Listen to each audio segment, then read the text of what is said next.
And welcome. This is Musing Rants and Guitars, and it is Sunday evening live. This is July something. What is it, the 12th? It's pandemic. Is that what it is? Day Wow, 70. I have no idea what it is. You know, when you go to work and you're on call, and it's like, yeah, it's 5 gazillion days of March at this point, right? Because we've not noticed anything since March. It's March bazillion. That ridiculous guitar solo that you just saw in the video was performed by our special guest, Joey Tafolla, who is just amazing. Yeah. Welcome to the show. We are so honored to have you on, Joey. Thank you. You know, I talked to Joey real briefly before. We did a test video, and you know, I want to let him know, you know, he's not a new name. He's not a guy that I've not heard of.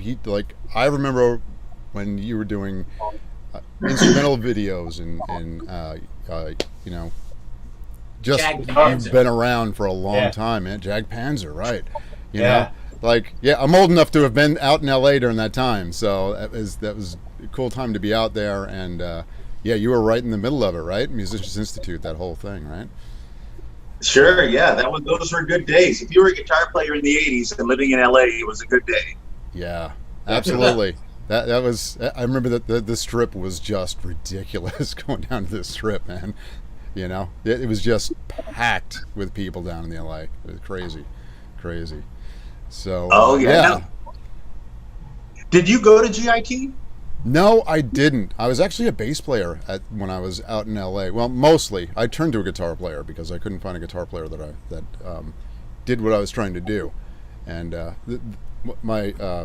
was asked to be in a band as a keyboard player, and then I ended up playing guitar. So, but no, I didn't go. But I went. A couple of guys that were in my original band out there did. A guy Scott, and we had Tim Kelly was in my band for a bit.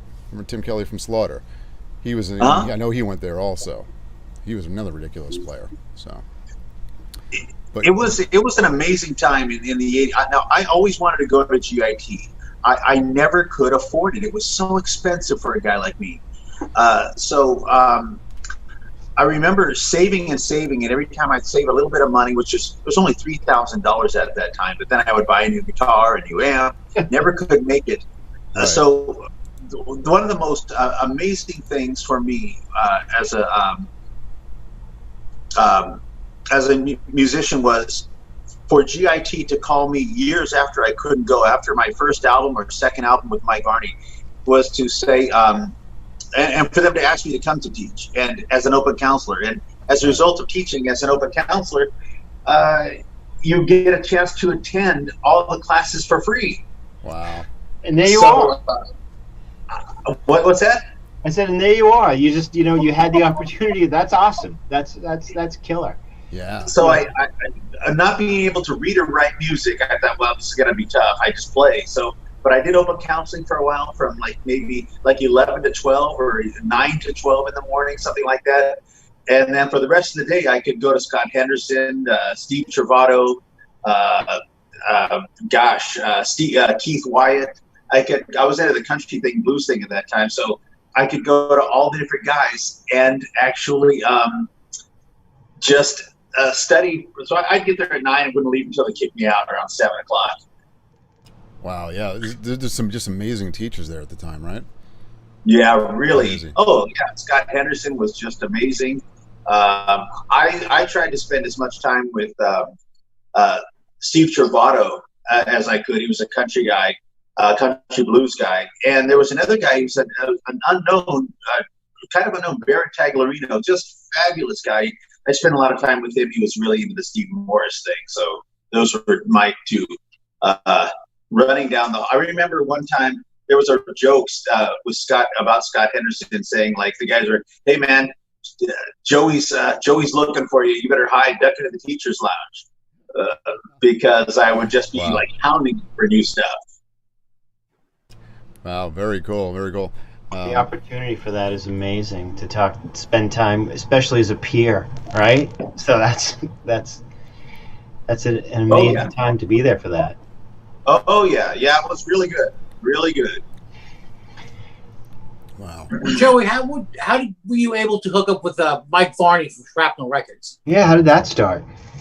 The thing with Mike Varney, it's an interesting story. I think this is kind of my recollection of what happened.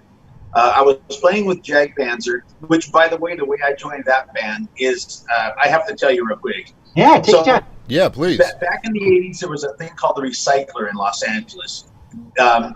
People could post looking for a bass player, looking for a guitar player, looking for a singer. And every Thursday, you'd get that thing, and you'd look to see who was looking for a guitar player. I put an ad out that I was tired of not being in a band, had every influence I could think of, even if they weren't really an influence. Said all the right things. Cover everything. Right. So if you're in the 80s, what you always said was professional guitar player with pro gear, great attitude. Right. Great attitude. Yeah. And attitude. Yeah. Attitude. Still an attitude. Attitude. Great look, pro gear. And the bands we were looking were always with management or potential record deal, major label interest. Yeah. We're big in Japan. So I put out this ad. And this guy calls me. Oh, say it again? We're huge in Belgium. Come on, audition. Sorry. My audio is loud on this, and so you're gonna have to scream at me if you want me to. No. I'm being bad interrupting. Go ahead. No. Plus, my junior high school teacher, she told me that my voice carried so loud I should pursue a career in radio. But anyway, so I get a call from this guy who says, "Hey, I saw your ad. I have an audition with this band who's got a record out later tonight, but I can't make it, and they don't have a phone. Would you take my place?" And it was in a place called San Dimas. I'd never heard of San Dimas before, ever. And I was, where the fuck is San fucking Dimas? Yeah. I got the Thomas guide out, like, you know, there's right, because that was the only way to get around, man. You had to pull out the map. Yeah. Oh, yeah. The Thomas guide is the only way to get around LA, right? Yeah. Right. There was a navigator in your passenger seat telling you to turn left or turn right. Yeah. There's no such thing as GPS at the time, man. No, man. So it's crazy. I drove out there and I explained to them, hey, the guy you were expecting wasn't here. He couldn't make it. I'm here. I'm just going to play with you guys. And we hit it off, and I joined the band that night. So without that guy, and we thanked him on the Jag Panzer record too. That would have been so. During the course of Jag Panzer, Steeler was looking for a guitar player, and Mark Bright, the other guitar player, said, "Man, you should try out for that. I think you could get the job." And I called Mike. We talked. And then I called over to Ron Keel, spoke with him, and then you know what? I started thinking about it. I had a friend named Kurt James, Tad is his name. We called him Tad, and I said, you know what? Tad and I used to hang out together all day long, write 10 speaks together, and play guitar. And I said, dude, you could get this gig. You go take it. I'm with Jag Panzer. You take the Steeler gig. And I gave him the number. He called. He went down and got the gig. No kidding. Yeah, this is a pretty good gig too. Yeah, and Tad and I are still friends today. I actually recommended for the Grand Bonnet gig after I left. Right. Then from that point forward, I was always sending Mike tape after tape after tape, going from like my mailbox to his trash can, probably every time he got one. I just wanted to be in spotlight for new talent. That's all I wanted. You remember that? Yeah, absolutely. Yeah. I didn't want a record deal. I wanted.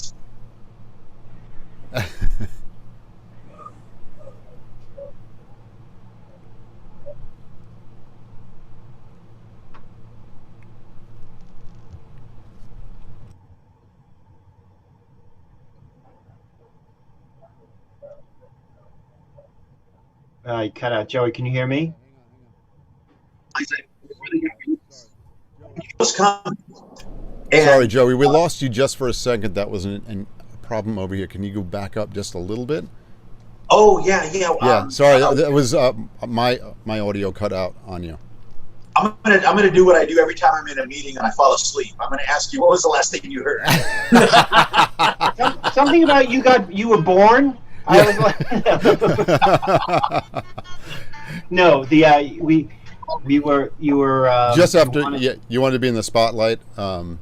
Oh yeah. Yeah, So all I wanted was spotlight, and so eventually, just so you know, we all read that. We were all of us were always reading, just like who's this new guy, who's a badass right now that Mike Varney was putting in front of us. So right, that's what you waited for a guitar player to you waited at the music store waiting for the guys to drop it off. You're asking the guy, is it here yet? No, they usually come in at 3, kid. So yeah, that was it. That's who we all wanted to be. And so I remember so many times living in Colorado, standing in the snow, I didn't have a phone, putting quarters in the phone, talking to Mike Varney, standing there with $15, and in between conversations saying, like, you have, please deposit 75 cents for the next year. Yeah. And, you know what? We haven't touched on payphones on our show at all. Yeah. where you know, like, you would be on the road, and to call somebody at home, holy shit! You had calling cards and change for the freaking. Because if you used a hotel phone, it was like $15 to pick up the receiver. You know. Yeah. How did we freaking do it back then? No, look, you had to find San Dimas in a fucking map. Yeah. We did the same thing. You know, like, we would travel from here to Philly and back up to Boston and everything. And how did we even get there? Right. If you were lucky, if you didn't have a map, you were lucky. I mean, to find where you were going, a party on a Saturday night.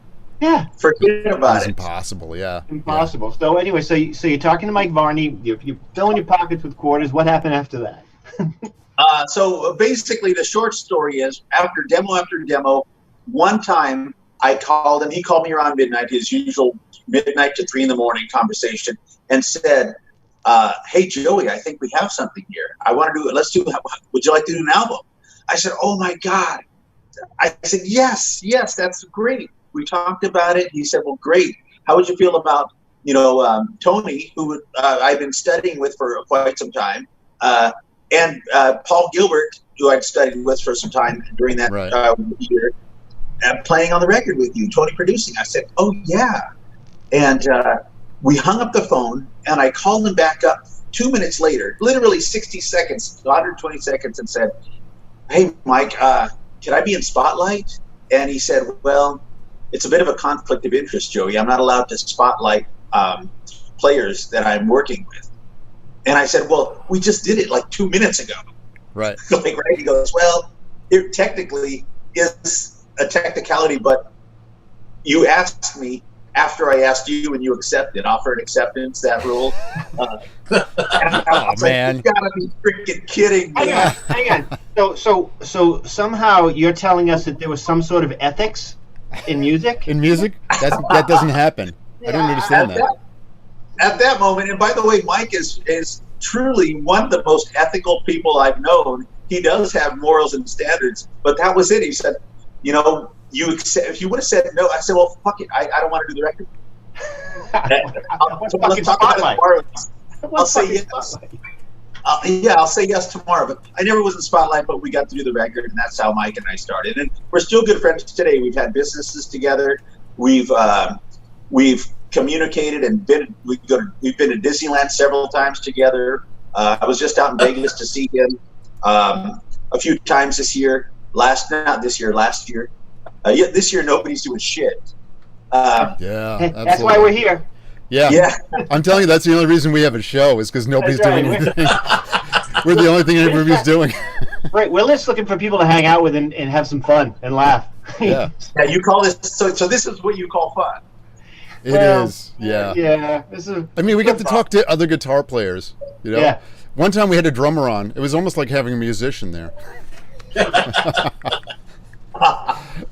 The guys are great friends of mine, and he had to start some shit with me on Facebook about this. He's like, "It's nothing but fucking guitar players, man. You got to get a drummer on there." I'm like, "All right, yeah, it's gonna be you." So that's great. It was good. He's a good guy. But so you're working with Paul Gill. We were working with everybody on this. So what was it like making the first record? You're in LA making this record. right? At this point, or No, we were up in Mike Varney's studio in Cotati, Northern California, near Petaluma. Okay. That's where Mike did all his records up there. Oh, okay. Very cool. So, what was that experience like? It was hell on the first record. It was my first real record like that. And man, okay, let me just tell you, Steve Fontano sitting right across the street from you, who's already worked with everybody from Schenker to Billy Sheehan to MacAlpine, Tommy Aldrich, Paul Gilbert, Racer X, Yngwie. Mike Varney sitting in a seat next to him, who's worked with all those guys and more. Tony MacAlpine sitting in front of you, and Paul Gilbert to the left of you. You say, okay, let's see what you got. Yeah. Oh, shit. Oh, man. And then you start playing, and then all of a sudden, hey, hold on. Like, I remember times doing the record when we would be doing a run. I would be doing a run on Out of the Sun, and Tony would say, let's do that again. You hit a bad note. And this was like a 30-second note run, up the neck on the scale. And Fontana looks at him and says, what are you talking about? And I said, yeah, what are you talking about? He goes, you really want me to point it out? He goes, about like bar 3, on the up, there's just like a C flat. F sharp, it should have been an F. I was like, listen back, play to it. And we listen. He's like, motherfucker. No kidding. Oh my God. That guy's got. Wow. I never questioned him after that. But it was exciting and tough at the same time. Yeah. Yeah. I bet you got like a bunch of heroes there, and you gotta be there. You gotta play the game. Not to mention we had Yngwie's bass player Wally Boss on there too. Wow. Man, I would have melted down and just hid. I just would have just curled up in the corner someplace. That's freaking amazing. Yeah. So in the days before recording, Yngwie was staying at Wally's house, Wally was staying at Yngwie's house in the Woodland Hills, and we would go up there. That was right after he had his car accident and was trying to get his chops back together. And we'd be at the house, and we'd walk in. He goes, "Okay, listen, before we go in."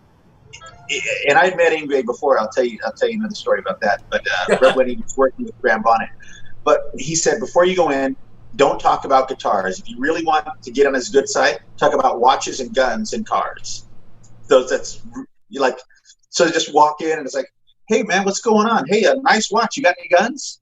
Hey, can we take a ride? It's like, oh man, you want a beer? Yeah, fuck yeah, give me a beer. A nice watch. You got any guns? And so I was so poor at that time. I had sold everything I had to do that record, that I borrowed one of Paul's Marshalls for rehearsals to finish rehearsing for the album and for the recording. One of his Lee Jackson mods. And I had we were going to Yngwie's warehouse where he had all the equipment and raiding the anvil cases, the travel cases for strings and picks. So I wound up having probably like 1,000 of those white Yngwie picks that he has at that time. Really? I still find them from time to time. That. Oh man, that's awesome. That is awesome. Wow. So, I'm a huge Graham Bonnet fan, and I see you've been playing with him for a while now too, huh? I've been. How did that come about? Say that again. I said, how did the opportunity to play with Graham Bonnet come about for you? Well, let me go forward, backward. Before that, Okay. When I was 18 years old, I started a record company with a few other guys. We had a band. We found a guy to invest in us, and his name was Rocky, and his wife was Shirley. We started a record company that these guys bought us $100,000 worth of gear to start, a warehouse, and then hired the record plant to come and build a studio better than their studio, hired the engineers, Rick DeLong, from the record plant to work at Rockshire, and started building out the biggest, unbelievable, money was no object.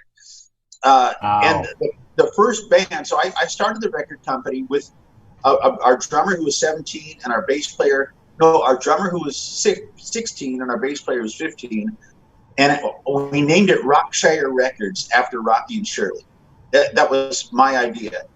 One of the first bands to be first major bands to sign on them was Graham Bonnet. So the record company I started when I was a teenager signed Graham Bonnet for his first Alcatraz album. I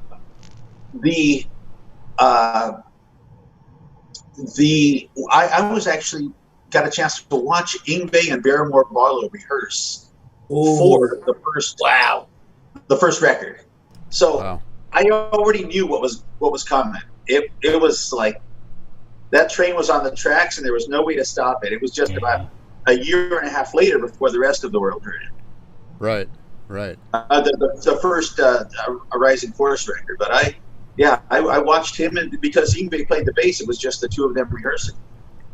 Wow, pretty cool. Yeah, I was fortunate to have gone to see Graham with Yngwie in Alcatraz way back, and obviously that was the first tour.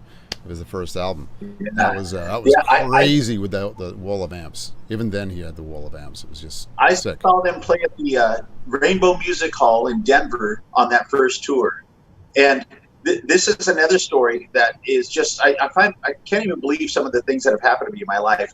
I was just a kid. Okay, I had already started a record company that signed that band. The record company got so big, and I was just a kid. I had no place there, but I was the founder and starter of that label with a few friends. I joined Jag Panzer, moved to Colorado. When that first tour came out, you know the story when Yngwie threw the guitar up in the air and that piece of the headstock broke off. Yeah. Of his main guitar. That was at the Rainbow Music Hall in Denver. I watched the guitar fall on the ground. I watched that piece land 2 feet from me on the stage, and I was thinking to myself, should I pick that up? Should I grab it? Right. Wow. Definitely had to go through your mind. I mean, you're 17 and you're at a rock show. You're like, I should grab that. Absolutely. Oh yeah, and then his tech came out and grabbed it quicker than crud. Man, that is cool. That is cool. a moment. What gave you the balls to start a record company at like 17 years old? I'm trying to figure that out. Like 17 years old, I was just trying to figure out how to jerk off as many times as I could, you know? Smoke a lot of weed. Yeah. What the fuck, man? I've always been somewhat of an entrepreneurial-minded person. I remember when I first started taking guitar lessons when I was 12, guitar lessons from this one guy who would show me Blackmore stuff were $10 an hour. And that was a lot of freaking money, dude. Minimum wage $1.75. Yeah. So I had to work really hard to save money. I'd go take a lesson, and then I just learned what he showed me, and then I would show it to 2 kids in the neighborhood for $5 each. And then I would take the money and go get another lesson. I started going back to this guy like 2-3 times a week for lessons, right? And he's like, how do you get the money to do this? He was stoked. Well, I'm teaching. I told him what I was doing. He was like, oh. He's like, oh, this kid's got something going on here. He was impressed. Hey, I just want to get back to the Bonnet thing for a minute. When you were playing with them, did you feel any kind of pressure in having to fill into shoes of like from a Richie Blackmore or an Yngwie or a Michael Schenker when you were performing live with them? Because I noticed when you did the solo spots, you kept the main parts that people are familiar with, all the melodic lines and stuff, but you were able to incorporate your own sense of style within the framework of what people were expecting to hear. And I thought that was pretty amazing. Yeah. But I wanted to know if you felt any pressure in living up to expectations from those guys, because you did a really good job in being level with them as far as I'm concerned. Of course. So you asked another question earlier, which was, how did that gig come about? Yeah. I had stopped playing guitar for 15 years. Not too many people know about it, but never touched an instrument for not even one note. No, it didn't even know where any guitar. I don't know if I had any guitars for 15 years. I started a business, did well with the business, and at one point the guys from Jag Panzer called me up and said, "Hey, do you want to go out and tour again?" And I was like, "Man, these are my best friends. I had so many good times with them. We had a band house together. We lived together. We fought, beat each other up, had black eyes and bloody lips together." And I said, "Yeah, let's do it." So that was the reason I started playing again. Did a Jag Panzer record, did a couple more records, and then I did a show with Graham Bonnet's manager where we were doing an AM show thing, and he was singing some Iron Maiden stuff. And I said, "Hey, I'd love to ever play with Graham sometime." Well, maybe 6-8 months later, their guitar player got stuck with some visa issues in France, I think. So they said, "Joey, we got a show coming out with next week with like 3 or 4 days with Yuli Roth out in Santa Barbara Theater, Ventura Theater." And so they said, "Do you want to do it?" And I said, "Yeah." And they gave me the list of songs. They said, how many will it take you to learn these? It was like 4 days away, 3 days away. I said, "I know them all." And I lied. I didn't know them all. But that's what I was told you were supposed to do. Just tell them you know the songs and figure it out later. So I said, "Yeah, I know them all." They said, "Great, can you rehearse tomorrow?" And I was like, "Oh shit. You know what? I have something going on Friday. Let's rehearse. No, I have something going on Thursday. Let's rehearse Friday, and the show is Saturday." So I learned all the stuff as best I could, and went and played with them Friday, and they're like, "Wow, this is great." Maybe it was the other day around. Like I rehearsed on Thursday, and then we had one more rehearsal on Friday, and the show was on Saturday. But a really short period of time. And then we were going to do the gig, and then the guitar player got back. And I said, "Look, here's the deal. I'm glad he's back." They said, "We want you to play anyway." I said, "No, the job of a sub is to be the sub. When the new guy comes back, or the real guy, the sub goes away. So I'm good, thank you. It was great." And they're like, "No, we want you to play. So I wound up playing 3 or 4 songs with them, I think, on that gig with the other guitar player. It was fun. And then about a few weeks later, I think they called me and asked me if I wanted to do the gig. So that's how that started. And now the answer to your question, intimidation factor, freaking crazy intimidation factor, right? Right. Is one of the better live albums ever that was really a live album was Strangers in the Night with Shaker. Yeah, one of the best, if not in the top 3. Right? The real live album. Untouchable, yeah. Yeah. And and then you have Vi, Passion and Warfare, forget about it. Yngwie, Rising Force, Marching Out, Trilogy. The first Alcatraz album for me was a game changer. So I had a limited time, I think 3 weeks to learn the entire set before we went out because they were switching guitar players. And I would love to have learned everything note for note. But that's a challenge. That's a real freaking challenge. And I am my own player. Yeah, you are. Yeah. So the best thing to do for me was I would advise this for any guitar player going into a similar situation is you're always going to sound better doing you. So if you're struggling with the part that doesn't sound right, do you. If you can copy what the other guy does, great, because that's what the fans want to hear. But if you can't do it, or it's just not sounding like it's played with conviction. That's the thing. At that point, do your own thing, because you're going to sound better playing with conviction, something that you do, as opposed to something else by somebody else that has zero conviction or limited conviction. It'll show. It'll show. Yeah. I love that. That's really, great advice as far as that goes, right? You go ahead and you have a feel for it, but you really want to bring conviction to your playing, and you still, you always do. But if you're covering somebody, and we can talk about this because Joey and I have been in cover bands and doing all that. there's a different feel there as far as what you're doing, until you're really like playing something that you love and you're really, really putting yourself into it. So yeah, that's not for nothing, but I had to follow up for some assholes in the band before me. I had to try to follow in his footsteps. Oh, I got a fucking show with him. That's right, you asshole. I know. Nice one. So yeah, so Joey and I have this whole trading bands thing that we've done, and we're trying to figure out what to do next. But anyway, because we're trapped inside these tiny little rooms now. But anyway, so you're doing this gig and you're playing, and believe me, we watched a couple of them, and I watched a few of the other shows, and you really bring it and nail it. And I mean, his voice is amazing.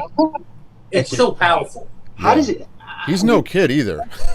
How does he warm that up? I mean, I'm not putting it on you, but I mean, you're there every day. I mean, how you guys rehearse? I mean, does he take it easy at sound check or something, or whatever? Let me tell you, with Graham Bonnet, there are no rehearsals really to speak of.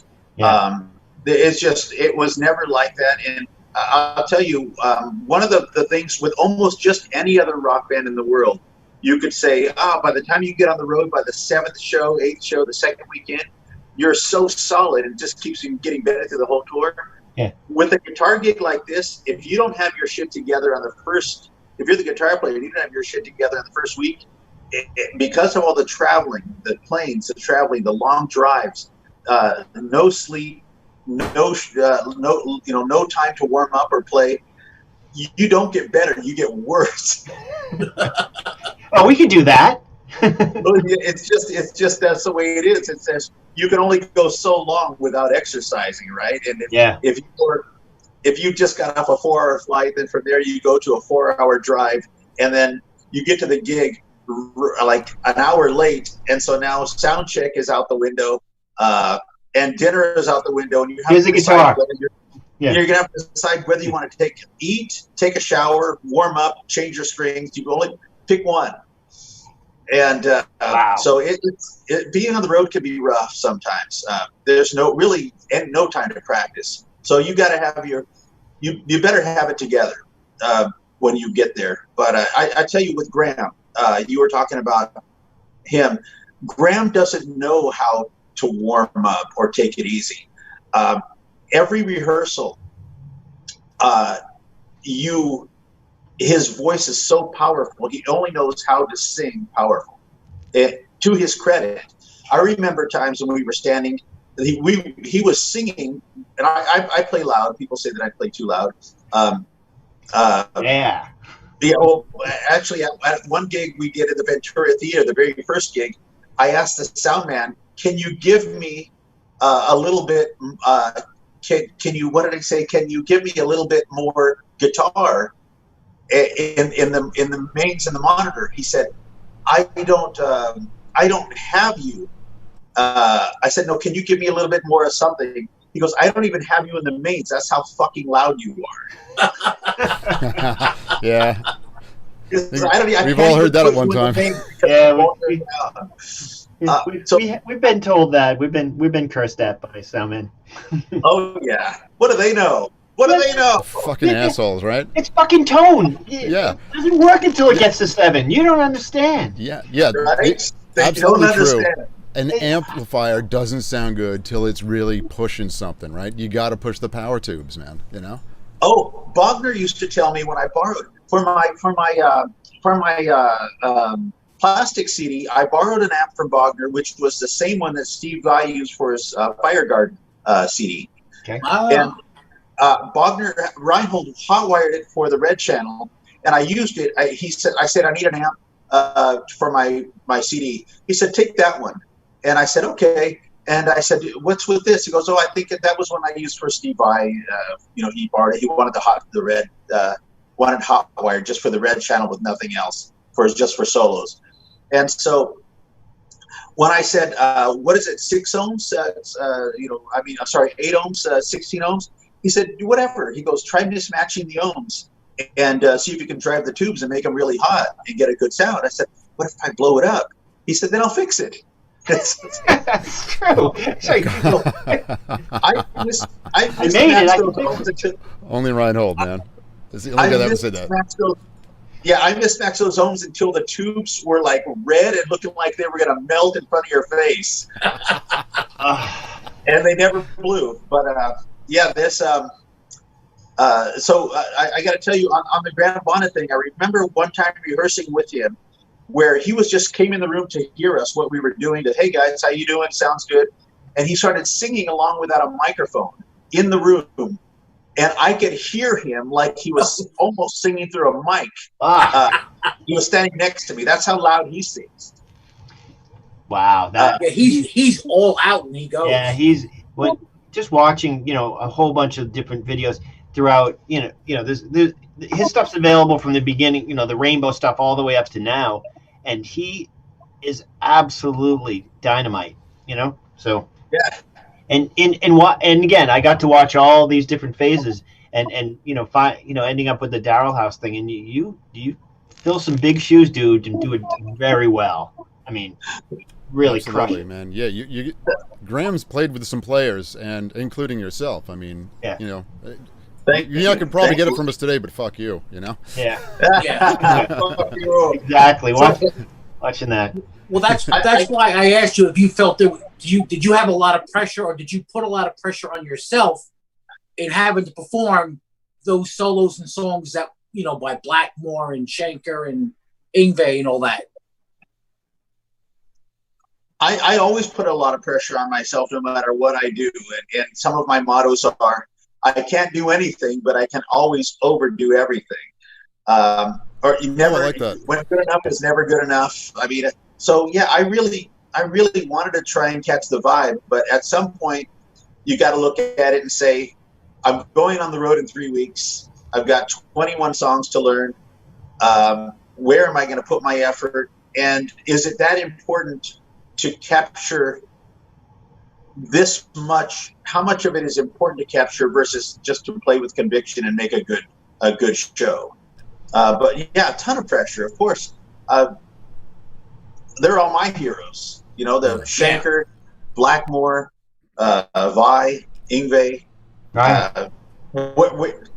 God hasn't made a guitar hero in 30 years or 20 years, something, right? I don't know who is a real guitar hero. I'm talking about the package, the full package with everything, the tone, the look, the songs, the chops. And those are just the guys. Those are the guys. Right. Yeah. Right. I think that was it. Yeah, it's in the gig, we're guitar players. We always cross our arms and look at somebody. I mean, you're coming in, there's got to be skeptics in the room too, and you bring it. So, amazing. Thanks. Yeah, it was tough. There were some nights I felt like giving the money back. Really, it's just like you go backstage and you just feel like, shoot, can I just pay you for letting me play tonight? We're playing with Graham mode. Yeah, absolutely. Yeah, some nights everybody has those nights. Yeah. But okay. But obviously, you said you took 15 fucking years off. How long did it take to knock that rust off, man? I took 7 off. I took 7 to change careers, and I came back, and then I had a couple of kids, so I took another year off. So it was on and off for quite a while. 15 is a long ass time, and watching that video at the start of our show, man, you're flying. You look great. Yeah, it doesn't look like there was not stop. It looks like there was no break. Back? Yeah, you're fully back, you think, and feel good and everything? No, I don't think I've ever got fully back. What I did was just progress into another dimension of my playing. The things that were very comfortable for me back then that I thought that never came back. I just plus I just have new we have new things we work on, right? New ideas, new techniques, Absolutely. things we want to try. So I just started playing, and whatever some things stayed with me and some things changed, and some things I added new things, and sometimes I just out with the old, in with the new. Right. I mean, 15 years, there must have been a couple of moments where you were starting again and going, oh, I can do that still. You know, that those must have been some cool moments too. I mean, just, you know, did you impress yourself coming back after 15 years, or? The first 3 months seemed easy. It seemed like almost everything came back in within about 90 days. Yeah. This is when I realized, and this will maybe help some other players. Growing up, I always thought playing was largely physical and very little mental. Mostly entirely physical. Like, I have to practice 10 hours a day, or I'm not going to be anything. What I realized after this is I had been playing guitar in my mind for 15 years, thinking about things, and music was still a part of in my mind. So Absolutely. when I got back, so think about this: if you work out every day, you stop working out for 10 years, you can get in relatively good shape within like 93 months, 4 months. And I feel that guitar playing is somewhat similar, but if your mind isn't inventing and taking you new places, so now I'm of the believer that it's mostly mental, and that most things we do in life for achievement, it's a mindset as opposed to a physical capability or incapability. Look at people who are having who have physical challenges, who just you look at them and you're like, how in the world did you run that mile that way? Or how did you play the guitar that way? Or how did you achieve what you did with that disability? So it's because it's the mind. The mind rules everything. It's fascinating. You know, that one of the first times I realized that, and as odd as it seems, was seeing the movie Amadeus. You know, I was always a hack guitar player. And, you know, just, you know, I did the 10 hours a day, you know, hours and hours of just, you know, exercise and you know, riffs and things like that. But then, you know, in the scene where he's with Salieri and he's dictating the entire symphony with no instruments, nothing. It's all, every single note and every single arrangement is in his brain, and he did it like that. That's when I realized I was probably doing, I mean, and then another 20 years later to actually figure out that, oh, I'm actually doing that in my head and learning. But that moment was probably there's some thought that goes into this. I'm not just moving my fingers around, right? This guy is taking, you know, every single step of an arrangement in his brain for an entire 100-piece symphony. So. That's right. Yeah. One of the guys who I was fortunate to have a really close friendship with for a very short amount of time, who was a dear friend of mine, was Sean Lane. There was a time when we hung out every day, 6 hours a day for months and months. Wow. He would. When we were in Europe, we used to hang out together. I mean, we ate breakfast together. We ate dinner together. We played together. We went to museums together.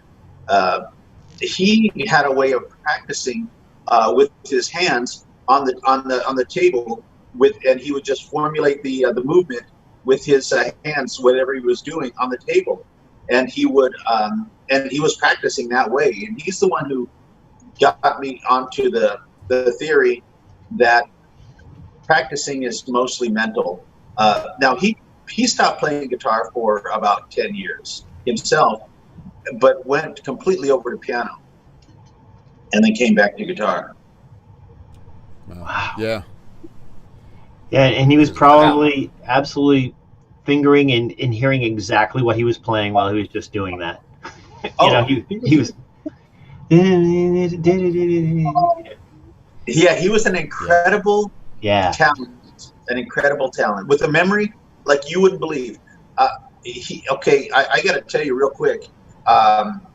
Sean, what is it? I don't know how many stories I could tell you, but he could read a book in about I don't know, a big book. I'm talking about 800 pages in an hour or so.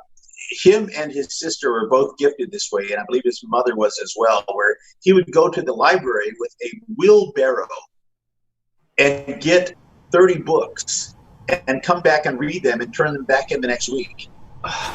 Wow.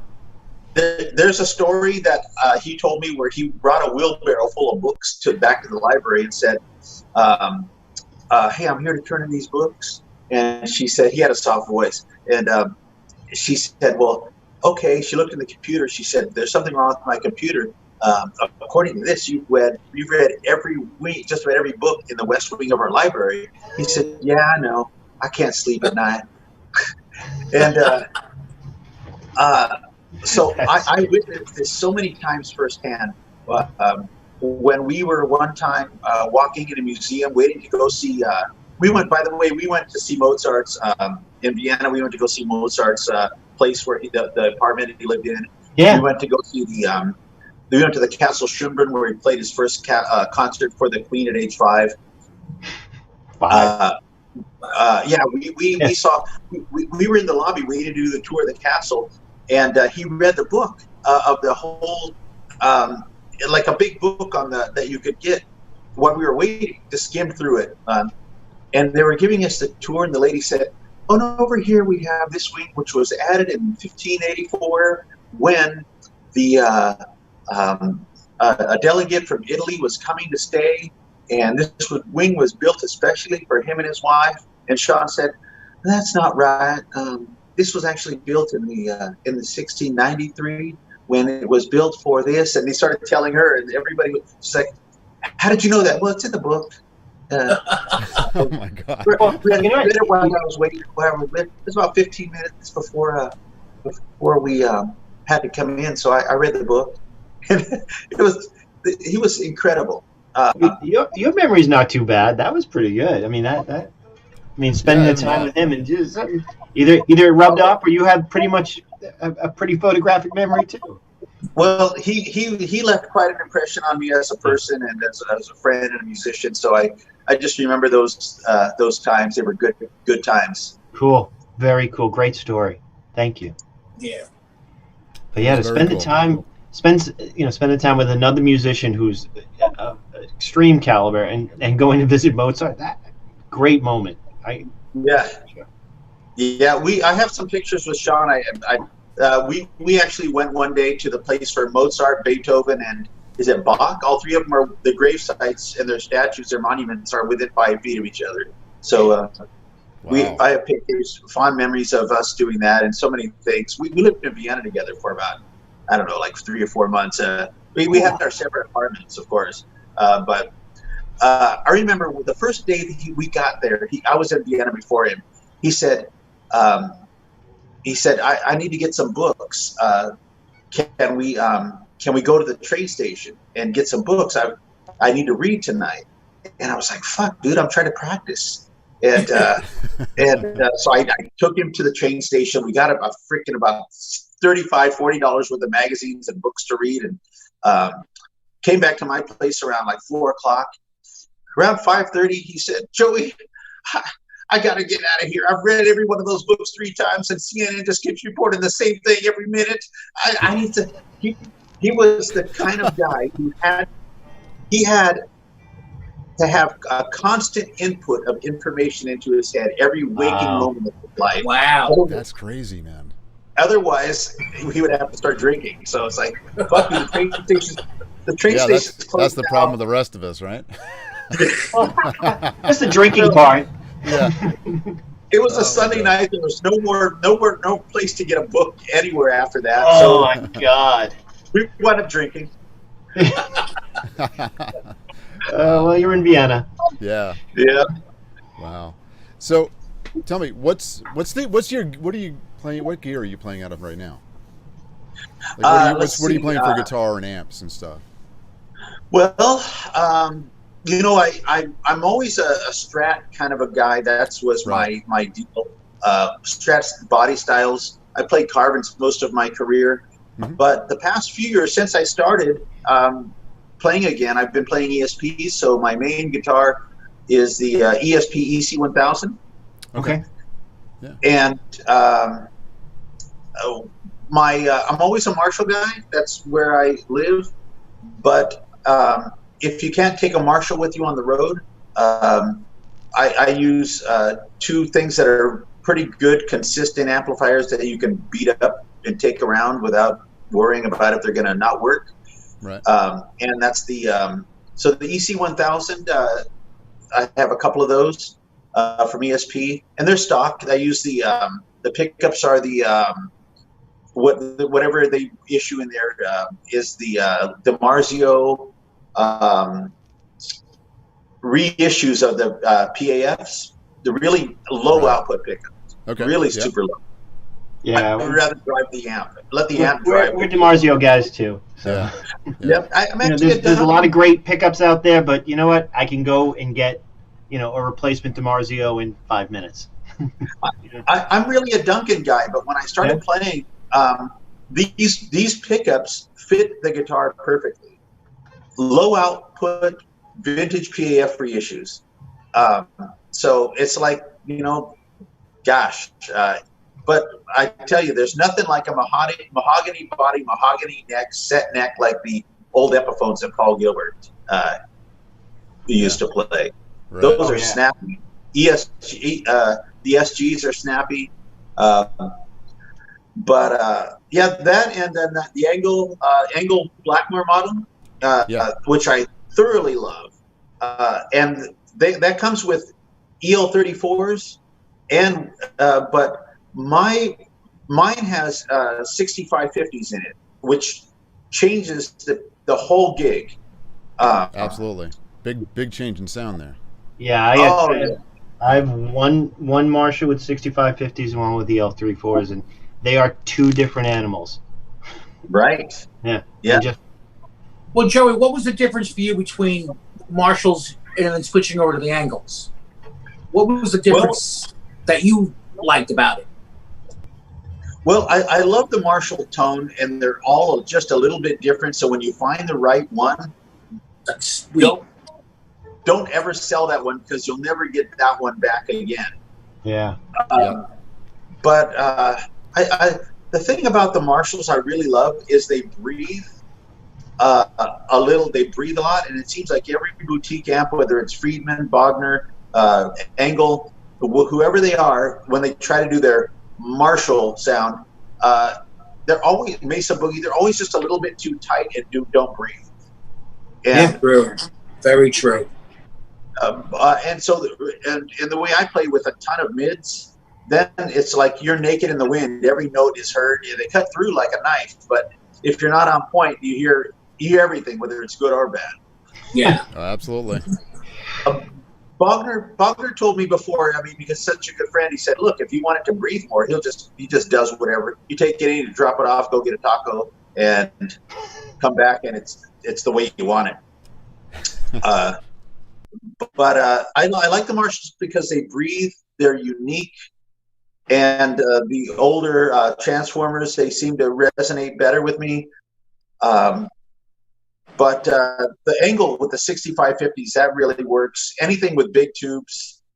When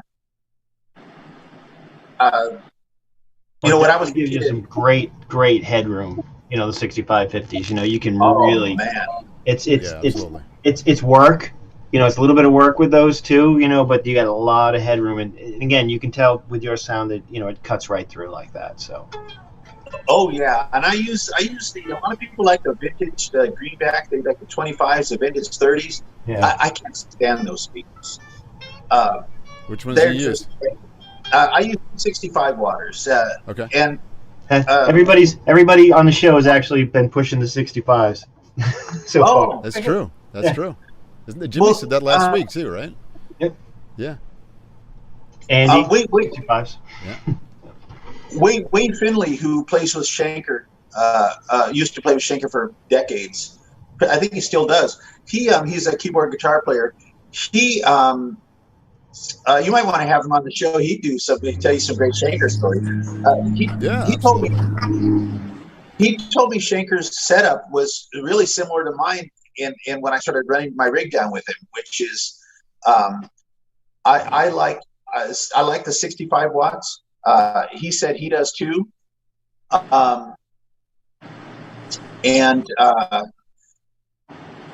I like having a dry cabinet and a wet cabinet. That's he does as well.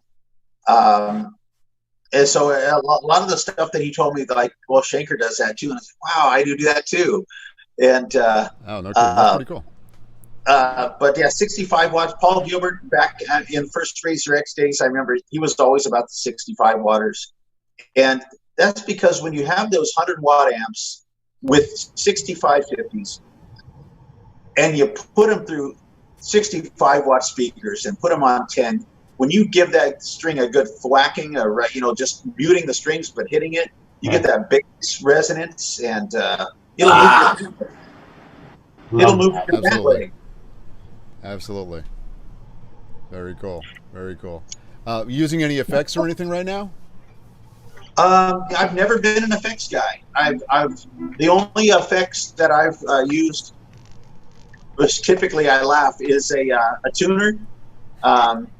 A guitar chord is my major effect. Right. But to the extent that I use effects, it's only what the gig requires.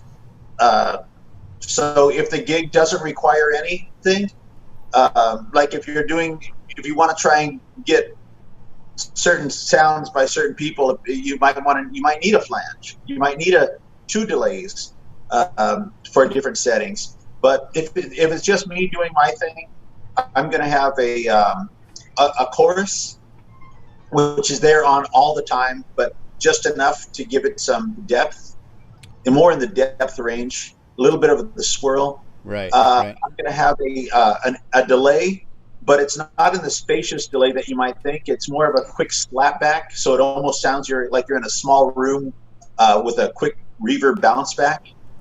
Cool. Yep. And some kind of overdrive right in front of the amp, and set in a stock amp, or turn my gain down and use the overdrive instead. So right now the Maxon overdrive, Maxon, that's the one that I've been using on a lot of records this year. I've done probably 6 or 7 different appearances on records in the last year. And when I sent them out to friends like Michael Sweet, I sent him some stuff the other day. And he's like, "What are you using for your tone?" And I just told him, dude, a guitar, and then I said, and the Maxon over. That's the ticket right there. Right. Just really cool. Yeah. Is that the 808, the green one? Fudge. They have all of theirs are green, right? Yeah. They might be. They might be. They have 3 of them, and I don't know which one it is. I should have pulled it out. I mean, I can run and go get it. But, yeah, it's all right. Very cool. But it's a really good one. A friend of mine let me borrow it, and I just told him I'm sorry. I can't give it back. Yeah, so we've all lost them that way. Yeah, we know that. Yeah. I said he said you can get another one. You can buy. I said no, it's this one. Yeah, it has to be this one. Yeah. We're all exactly like that. Tommy and I have each other's equipment all the time. Yeah, and it's like no, it's this one. Yeah. Yeah. Are you sure? Yeah. Yeah. I did that with an amp. Like I was amp shopping I got this beautiful top hat, and I went in this boutique place, and I dimed the thing and was playing. John Abercrombie's in the other room doing a clinic, but I'm in here just blasting away, and everybody's like, "Could you stop?" And I go, "I want this amp," and he goes, "Okay, I'll go get you one from the back." I'm going, "No, just this one. I'm taking this now." So it's exactly like that. It can't be that one that I just bought. You can go buy one. It's not this one. I need this one. Need that one, yeah. So I'll tell you the quick 2 stories on that. The guy who I bought the Bogner from was Brian, the owner of Top Hat. And he bought it so that he could take it apart to figure out what Bogner was doing, but could never fucked it up and couldn't put it back together. So he sent it to get fixed. Well, just send it back to Reinhard and he'll just go, "I'll fix it." And that's when Reinhold said, "Hey, just offer him like $1,200 and I'll fix it right now." That's a good story. and then the other thing is that's how I got my Angle. I went to the Angle showroom and I tried out a bunch of amps, and I said, this is the one, and they said, okay, we'll go get one. I said, no, it has to be that one. And he said, that's a used one. It's our floor model. It's from the showroom. Why not a brand new one? I said, no, it has to be that one. It's exactly what I did. I go, people have been trying this. I don't think good. Means it's broken in already. I'm taking this one. Yep. Yeah. I have the same thing with the guitars. I mean, obviously, you try a guitar, that's the one you want. But I don't like my guitars to be too pretty looking. You know, they got to be beat up because I'm going to end up.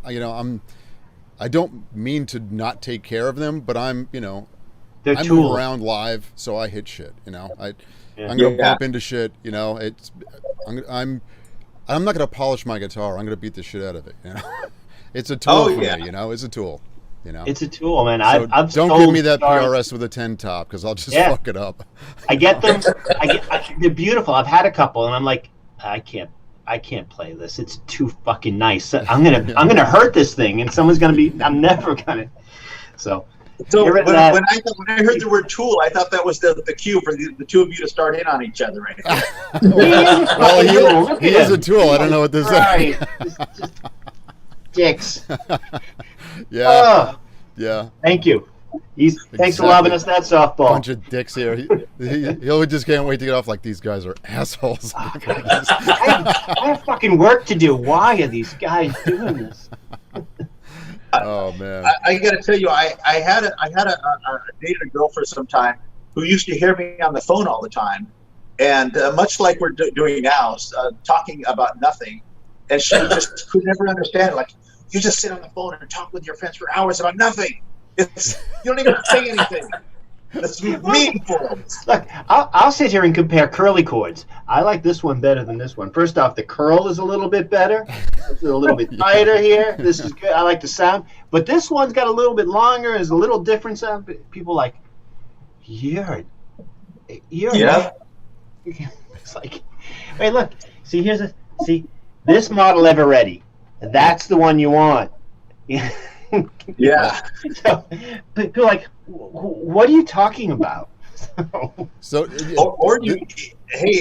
could even start talking about some guys like Eric Johnson can hear the difference between 9 volts and 7. Nuts when he wants it. He goes. You get a monster cable which has no resistance, right? You get these people with these prestige. I mean, we're not playing jazz. We're not looking for that. We're looking for a little more vintage tone. Yeah, we should probably dig into some shitty cables.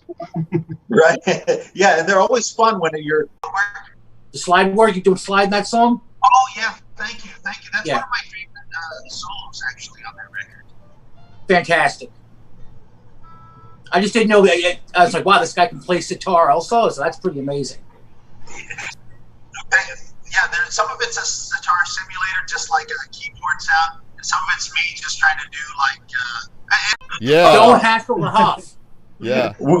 I'll just tell you, I'm not going to tell the story, but we met the way we were drinking at a bar with John Entwistle, and John Entwistle was talking to a girl next to us in Frankfurt, Germany, and he said, "You know what my best pickup line is?" And she said, "What?" He goes, "Hi, I'm John Entwistle of the Who." And we can't use that. So yeah, that's right.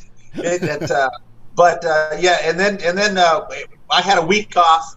David and I drank that night, like till I don't know what. So he's like, "Man, you should come on the road with us." And he had this big, huge production. They were just in Germany, had a week off. I was like, why the fuck not?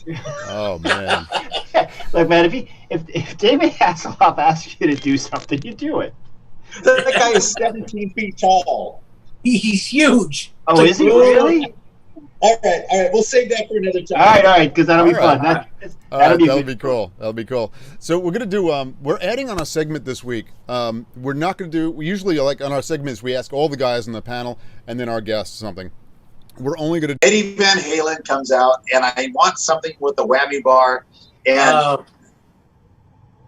I traded that for a DiMarzio body and a DiMarzio neck with a freaking one DiMarzio pickup in the back. Like probably like what cost the guy like probably freaking $350 to make, all in. And you traded that? Oh, see, I traded my dad. I feel better now. Yeah. My dad had this. Yeah, who would want a 57 Telly? I mean, you know. Yeah, well, back then it just wasn't cool. It was a Telly. Absolutely. Oh my God. Yeah. It's amazing how the Telly was so out of favor, especially with the guys that were into metal and stuff. Like, I didn't get a Telly until I was, probably 40, right? 45, and that's, I have a stack of Tellys. I love them, It's amazing.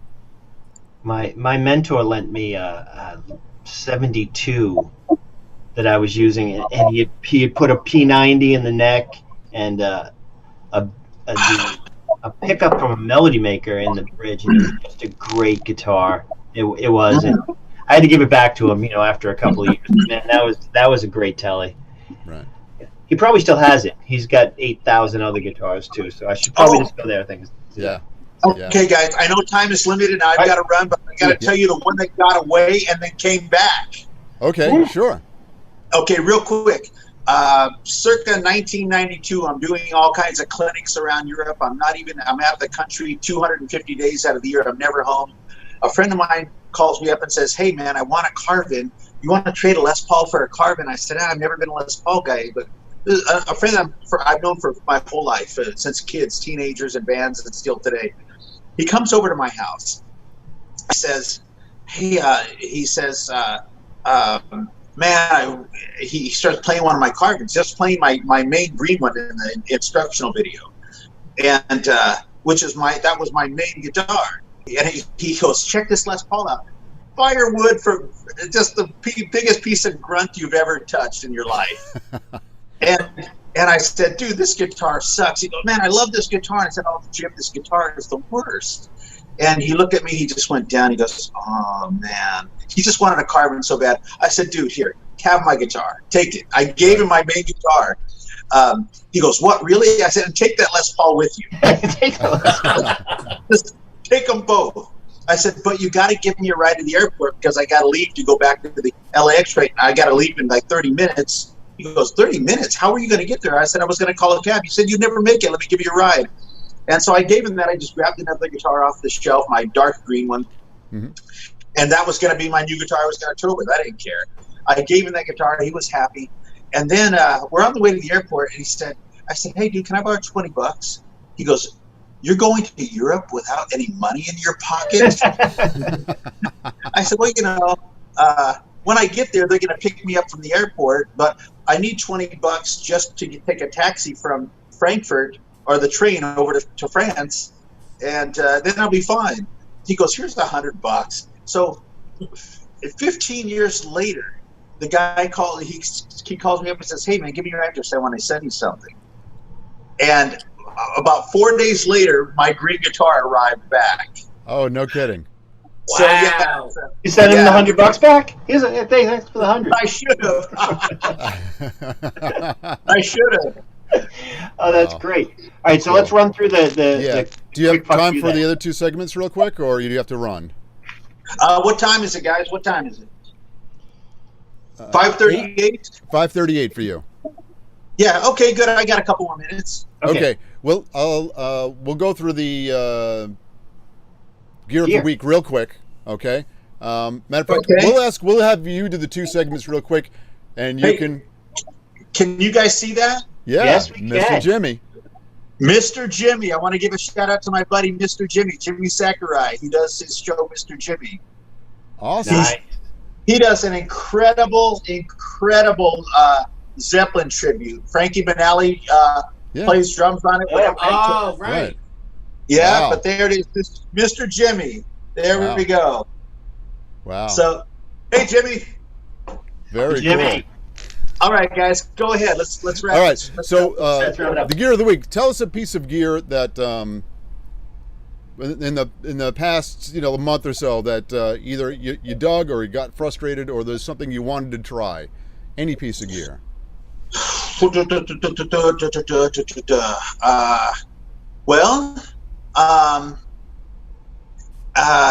tried to find a freaking good foot pedal harmonizer to create harmonies with Graham and with other people, and still tried a while back. I could never find a freaking one that sounded freaking worth a shit. Right. But oh my God, did I say fuck? Yeah, it's okay. Yeah, we've been saying fuck all day, so we're good. Oh, that wasn't the first fuck. Yeah. Oh. Yeah, we give a lot of fucks around here. Yeah, that's what happens. A little bit of Mr. Jimmy. So we have no impressions of monetizing this ever. Yeah. Okay, good. So I just want to say, probably the piece of gear that still resonates with me, that is the one. I got to tell you, it's the Maxon Overdrive. That thing has changed.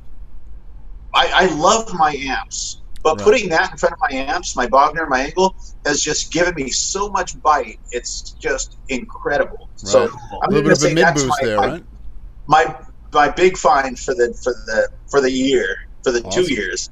Yeah. Awesome. All right. So I'll tell you what we're gonna do. We will come back for us because I know Joey's gonna have to leave. So we're gonna do the fuck you section. We'll do us first, so you don't feel uncomfortable. So you get the idea. The fuck you section is. I'm gonna take us off. So just Joey's. There we go. So the fuck you section is actually a compliment. So we're just saying fuck you to somebody for playing so well. So we always like to tell our guests to fuck you because we watched the video. Yeah, we watched you play. Damn. Holy shit. Fuck you for playing like that. I should just take my guitars and throw them in a fire right now. Fuck you. Fuck me. Fuck you. Fuck you. So, badass shit, bro. Yeah. So Lenny, give us a fuck you this week. Who do you got? Well, I'm gonna go with Steve Morse. Okay. Just listening to him all week, and I mean, it's like with him, you get like the kitchen sink. He just throws everything out there, and it's his timing. It's his little jazz licks. It's the country picking. The guy's just fantastic, and I've been a fan of his since I think the first Night of the Living Dregs album, which I think came out in 82, 83. Right. And the guy, all the way up to now with Deep Purple, is just stunning. Overall, just you never know what you're going to get with him. So absolutely, he gets my FU. He gets the fuck you of the week. Yeah. All right, Tommy, who do you got? Well, you know what? I keep pulling up these people who I don't know who the fuck is in the band, but I've been listening to this band called Weed Pecker, and this is like this stoner fuzz rock, and it's melodic but really just fills the headphones. It's beautiful noise, and there's clean sounds in there too that they'll swing in and swing out.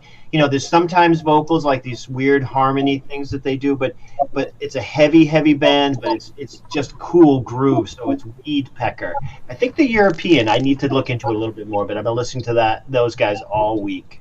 So awesome. Fuck them. Very good. Hope they don't come to America. Yeah, definitely. I'll go real quick. I had talked to Joey about this before. One of those, the guys that does a little bit of everything. I think I've already given him a fuck you a few times. Dave Menichetti. Fuck that guy. Fucking Dave. Yeah. Really fuck melodic. You. That man, his vibrato is fucking sick. His singing is ridiculous. And I saw him